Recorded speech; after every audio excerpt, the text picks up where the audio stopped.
बिस्मिल्लाहिर्रहमानिर्रहीम। अस्सलाम वालेकुम नाज़रीन, मैं हूं सरदार हसनैन हनीफ़ और आप देख रहे हैं न्यूज़ इनसाइड। नाज़रीन, पाकिस्तानी सियासत के अंदर जो एक बेचैनी की सूरत हाल है, जो अदम इस्तेकाम पाया जा रहा है पाकिस्तान के सियासी मामलात में, वो किसी भी सूरत ख़त्म होते हुए नज़र नहीं आ रहा और दिन ब दिन इसमें इजाफ़ा हो रहा है। और आज जो है वो ख्वाजा आसफ़ साहब की एक ट्वीट ने आर्मी एक्ट के हवाले से उसमें जो तरमीम करने जा रही है मौजूदा इम्पोर्टेड हुकूमत, उसने मज़ीद जो पाकिस्तान के सियासी हालात हैं उनमें जो है वो अदम एतमाद की फ़ज़ा पैदा कर दी है। नाज़रीन, ये मौजूदा इम्पोर्टेड हुकूमत जो है वो उस वक्त आर्मी एक्ट में तरमीम करने जा रही है जब मौजूदा आर्मी चीफ़ के रिटायर होने में चंद दिन बाकी हैं। ये वक्त जो है वो बड़े ही अहमियत का हामिल है कि इस टाइम इस इम्पोर्टेड हुकूमत को तरमीम करने की क्या ज़रूरत पड़ गई है, क्योंकि इस हवाले से सोशल मीडिया में और पाकिस्तान के इलेक्ट्रॉनिक मीडिया में बड़ी अफवाहें पाई जा रही हैं, क्या सराहियाँ पाई जा रही हैं कि आसफ़ अली ज़रदारी साहब जो है वो ये चाहते हैं कि उनकी मर्ज़ी की अहम तैनाती हो, जबकि नवाज़ शरीफ साहब का जो है वो कोई अपना एक मनसूबा है कि वो अपनी मर्ज़ी की तैनाती चाहते हैं और दूसरी जानिब पाकिस्तान के अदारे जो हैं वो किसी और को जो है वो इस अहम तैनाती के लिए नामज़द करना चाहते हैं। तो इस टाइम जो ख्वाजा आसफ़ साहब ने ट्वीट किया है कि मौजूदा इम्पोर्टेड हुकूमत आर्मी एक्ट में जो है वो तरमीम करने जा रही है और इस तरमीम के तहत वज़ीर-ए-आज़म पाकिस्तान किसी भी लेफ्टिनेंट जनरल को जो है रिटायर्ड लेफ्टिनेंट जनरल को जो है वो अपने ओहदे पर जो है वो बरकरार रखने, रिटेन करने का कह सकते हैं और इस सिंपल नोटिफिकेशन के तहत वो जो है वो इसके आर्डर जारी कर सकते हैं। तो इस ट्वीट के बाद जो है वो क्या सराहियाँ बढ़ गई हैं कि गोया मौजूदा इम्पोर्टेड हुकूमत कमर जावेद बाजवा साहब जो कि मुकम्मल तौर पर इस टाइम रिटायरमेंट का ऐलान कर चुके हैं और अपनी अलविदाई मुलाकातें कर रहे हैं, उनको मौजूदा इम्पोर्टेड हुकूमत क्या जो है वो कंटिन्यू करवाना चाहती है मज़ीद कुछ अरसे के लिए, या फिर वो एक अहम नाम जो इन्होंने 27 नवंबर को रिटायर हो जाना है कमर जावेद साहब की रिटायरमेंट से 2 दिन पहले, उनको जो है वो मौजूदा इम्पोर्टेड हुकूमत जो है वो इस अहदे के लिए नामज़द करना चाहती है, इस अहदे पर जो है वो तैनात करना चाहती है, जिसके लिए आर्मी एक्ट में तरमीम करने जा रही है मौजूदा हुकूमत। ये जो भी है नाज़रीन, लेकिन इस ट्वीट के बाद और इस सोच के बाद और इस अमल के बाद जो है मज़ीद क्या सराहियाँ बढ़ गई हैं इस अहम तैनाती के हवाले से। हालाँकि पाकिस्तान के सबसे अहम अदारे की सबसे अहम तैनाती है और इस हवाले से जितनी भी कम क्या सराहियाँ होती और जितने भी सॉफ्ट अमल से जो है वो ये तैनाती हो जाती वो पाकिस्तान के लिए और पाकिस्तान के सदारे के लिए इंतहाई जो है वो अहम था। लेकिन मौजूदा हुकूमत ने पहले दिन से ही जो है वो इसको बड़ा कंट्रोवर्शियल बनाने की कोशिश की है, बड़ा इन्होंने जो है इसको पेचीदा बना दिया और इस हवाले से जो क्या सराहियाँ हैं उसमें दिन ब दिन बजाय कमी आने के इजाफा हो रहा है। हमें नहीं मालूम कि इसमें इम्पोर्टेड हुकूमत के क्या मुफाद जो हैं वो इसके पसे पर्दा हैं, लेकिन इम्पोर्टेड हुकूमत की जो हरकत हैं वो जो है मुकम्मल तौर पर जो है वो इसका अंदिया दे रही हैं कि वो जो है वो किसी भी सूरत जो है वो उनसे जो है वो खैर की तवक्को नहीं की जा सकती, क्योंकि अगर उनकी नीयत साफ़ होती तो इस वक्त इंतहाई इम्पॉर्टेंट सूरत हाल में जो है वो इस आर्मी एक्ट में इस तरमीम की भी ज़रूरत महसूस नहीं होती। लिहाजा देखते हैं आने वाले दिनों में इस हवाले से जो है वो क्या मज़ीद अपडेट्स आती हैं। लेकिन इस टाइम पाकिस्तान में जो है वो एक क्या सराहियों का माहौल बना हुआ है इस अहम तैनाती को लेकर और एक अजीब सी जो फ़ज़ा है वो इस्लामाबाद में है। दूसरी जानिब नाज़रीन, इमरान खान साहब ने ऐलान किया है कि वो हफ्ते वाले दिन एक अहम ऐलान करने जा रहे हैं इम्पोर्टेड हुकूमत के ख़िलाफ़ जो उनका जो लॉन्ग मार्च है उसके हवाले से। वो हफ्ते वाले दिन अपने पाकिस्तान के वो तमाम काफ़िले जो इस टाइम रस्तों में हैं, जो इस्लामाबाद की तरफ लॉन्ग मार्च में शिरकत के लिए आ रहे हैं, और वो लोग जो भी घरों में हैं जिन्होंने इस्लामाबाद पहुँचना है, उनको जो है इमरान खान साहब हफ्ते वाले दिन एक अहम ऐलान में बताएंगे कि किस तारीख को किस दिन को जो है लोग रावलपिंडी में पहुँचें। उस दिन इमरान खान साहब खुद रावलपिंडी से उस लॉन्ग मार्च को लीड करेंगे इस्लामाबाद की तरफ और इस्लामाबाद की तरफ बढ़ेंगे। तो इस हवाले से जो है वो इमरान खान साहब एक अहम ऐलान करने जा रहे हैं हफ्ते वाले दिन। लेकिन हमारे सोर्सेज ये बता रहे हैं कि इमरान खान साहब को भी शायद अब इलेक्शन की इतनी जल्दी नहीं है, क्योंकि हम आपको इसी खबर को एक दूसरी खबर के साथ लिंक करते हैं कि पाकिस्तान के डिफ़ॉल्ट होने के जो चांसेस हैं एक लेटेस्ट सर्वे के मुताबिक वो 75% तक पहुंच चुके हैं, जो कि इंतहाई ख़तरनाक हैं। और इस हवाले से अगले 2 से 3 हफ्ते इंतहाई इंपॉर्टेंट हैं। खुदा न खास्ता पाकिस्तान डिफ़ॉल्ट कर सकता है अगले 2 से 3 हफ्तों में। तो लिहाजा इमरान खान साहब जो है वो इस इम्पोर्टेड हुकूमत को जो है वो राय फ़रार नहीं देना चाहते, इनको सेफ़ एग्ज़िट नहीं देना चाहते, क्योंकि अगर इमरान खान साहब ने अभी इस इम्पोर्टेड हुकूमत को अपने लॉन्ग मार्च के ज़रिए घर जाने पे मजबूर कर दिया तो ये इनके लिए एक जो है वो राह फरार होगा, एक सेफ एग्ज़िट होगी, क्योंकि ऐसे लगता है कि खुदा न खास्ता पाकिस्तान के लिए अगले 2-3 हफ्ते इंतहाई ख़तरनाक हैं। जिस तरह पाकिस्तान के डिफ़ॉल्ट करने के चांसेस 75% तक बढ़ चुके हैं। याद रहे जब इमरान खान साहब की हुकूमत मार्च में थी और तहरीक अदम एतमाद अभी नहीं आई थी, तो उस टाइम पाकिस्तान के डिफ़ॉल्ट करने के जो चांसेस थे वो सिर्फ 5% थे। लेकिन अभी इस इम्पोर्टेड हुकूमत की नालायकियों की वजह से माशी जो नाकाम जो माशी पॉलिसीज़ हैं उनकी वजह से जो है वो ये चांसेस 75% तक बढ़ चुके हैं, जो कि इंतहाई ख़तरनाक हैं। और श्रीलंका की पोजीशन जब उन्होंने डिफ़ॉल्ट किया था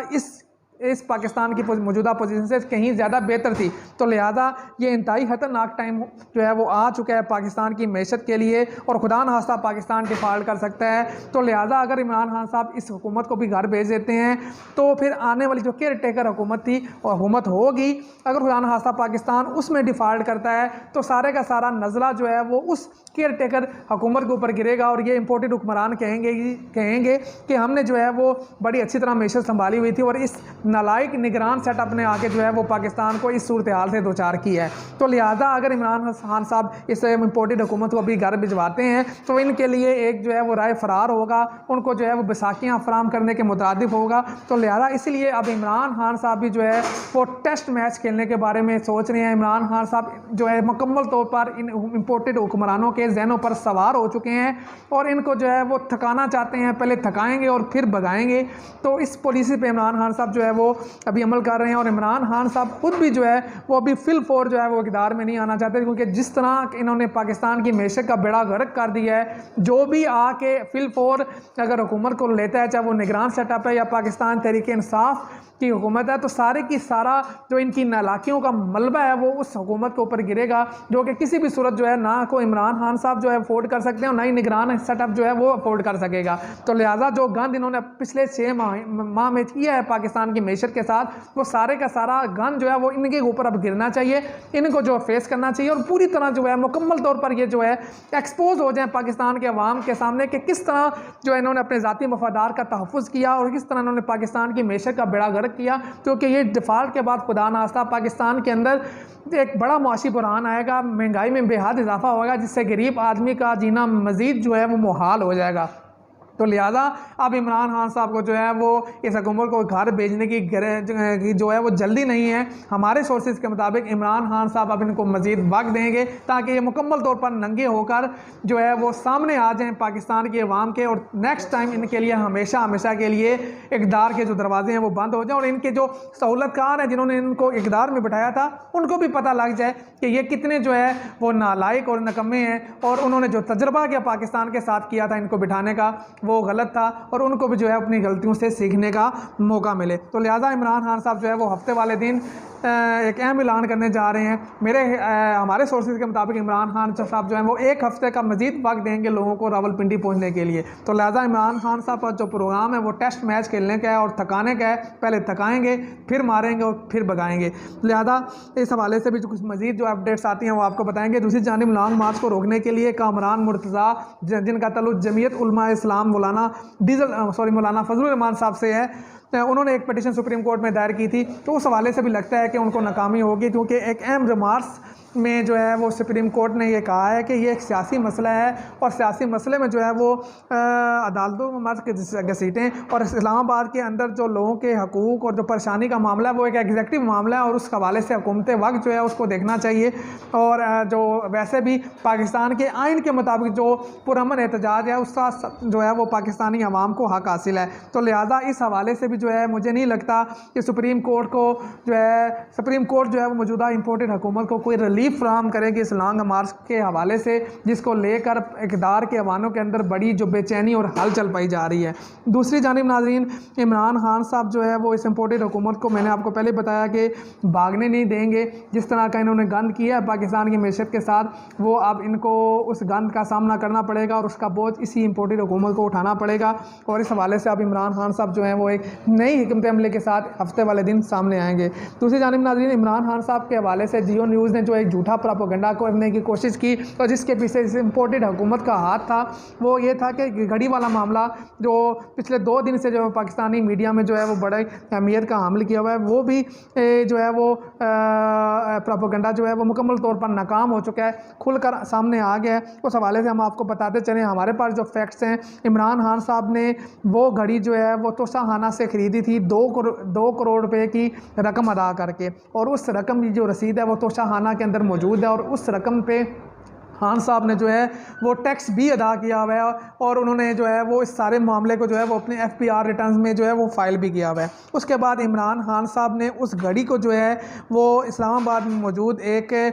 ताजर जो हैं शफीक साहब, उनको जो है उन्होंने वो घड़ी फ़रोख्त की 5 करोड़ और 10 लाख रुपए की, उसकी रसीद भी इमरान खान साहब के पास मौजूद है। उसके बाद चंद अरसे के बाद वो जो शफीक साहब जो ताजर हैं उन्होंने मुत्तहिदा अमारात में जाके उस घड़ी को जो है वो एक अवैस मर्चेंट नामी कंपनी है उसको 6 करोड़ 10 लाख रुपए में फ़रोख्त किया, यानी कि शफीक साहब ने 1 करोड़ पे मुनाफे के साथ उसको 6 करोड़ 10 लाख रुपए में अवैस मर्चेंट नामी कंपनी को फ़रोख्त किया, और उस अवैस मर्चेंट नामी कंपनी ने